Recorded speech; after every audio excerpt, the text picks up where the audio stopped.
Polycystic ovarian disease, অর্থাৎ পলি মানে অনেকগুলো, সিস্ট মানে ছোট ছোট ফুসকুড়ির মতো দানা দানা জল ভর্তি কিছু ফলিকলস।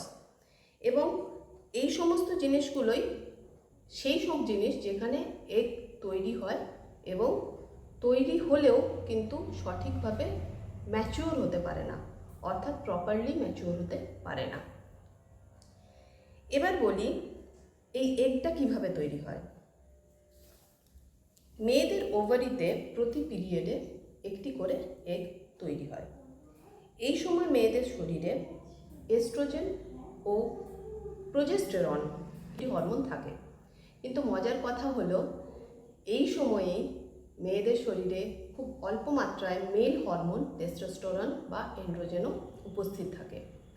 কিন্তু যখন এই এন্ড্রোজেন বা টেস্টোস্টেরনের মাত্রা বেড়ে যায় তখন এই এস্ট্রোজেন ও প্রোজেস্টেরন এই দুটি হরমোনের মধ্যে ব্যালেন্স বিগড়ে যায়, অর্থাৎ ইমব্যালেন্স হয়ে যায়।